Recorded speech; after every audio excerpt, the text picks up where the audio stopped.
Hi, I'm Mo for Pepper's Web TV. Right now we'll go to Aurora Borealis' Betty Cascanette.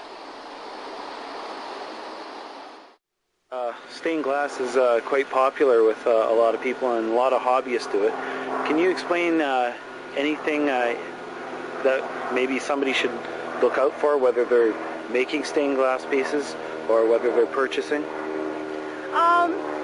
If you're going to a craft show to look for small pieces of stained glass, you want to look at the craftsmanship of the work, and like solder lines, for example, they should be smooth and have a nice bead on them. If it's rough and bumpy, then it might not be soldered together that well. But the glass itself, like, is it appealing? Is it a nice combination of color? Okay. And also, is there some considerations where you're installing the stained glass? For example, a highlight area. Can you give any insight? If you're putting a panel in a window that gets a lot of sunlight, now if it's an installed piece, you're probably going to want to go with the lead cane method as opposed to a copper foil. Glass can heat up with a fair bit of sunlight and cause some expansion, and you want to allow that to happen without the glass breaking. In a copper foil piece, the glass doesn't really have the room to expand, so you might have some cracked glass after a while if it's continually exposed to higher temperatures that you can get from a buildup from sunlight. Okay.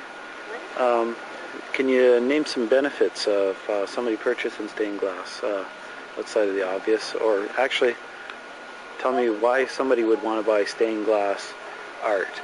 And for the home, it's going to change the atmosphere in a home. If you have windows installed, change the lighting coming into the place. The color is going to affect the mood, and it adds value to your home as well. You know, if you're looking down the road, you might sell your place sometime. Okay. What types of stained glass art are there? Like, there's windows, of course. Can you name, like, maybe make a list of different applications of stained glass? Well, there's windows, lamps, skylights, entranceways. You can go to 3D where you know, you're making maybe small items in stained glass, like boxes or candle holders. Some of the more craft show items. You can work with beveled glass, which is plain glass with an angle to it that creates a rainbow effect when the sun is shining through it. So although it may appear plain, it creates this whole array of light when the light comes through it, like a color. Okay. And let's see, what else? What else in stained glass? There are different techniques as well. Like one artist in stained glass has used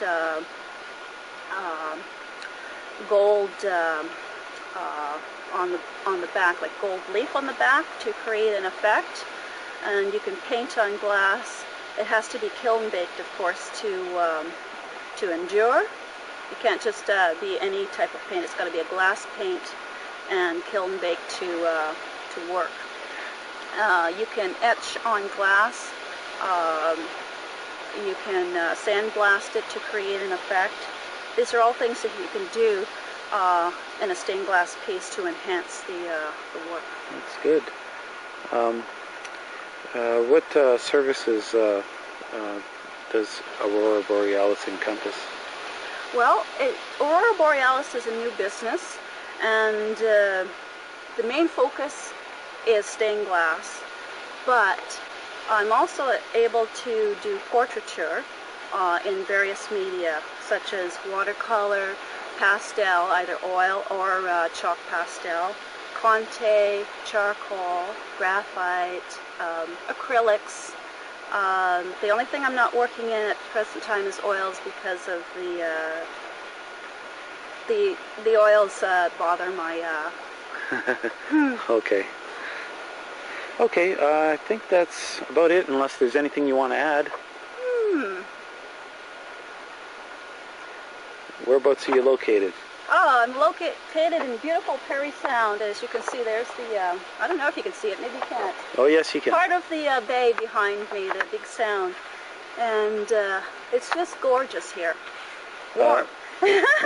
Now, where is the bay? Where is the sound? You're talking to the world. Georgian Bay? Well, sort of mid-Ontario, not the most distant part of Ontario, not the most northerly part, but sort of halfway between the great north of Ontario and the south, about 3 hours north of Toronto. Okay. I think that's fine.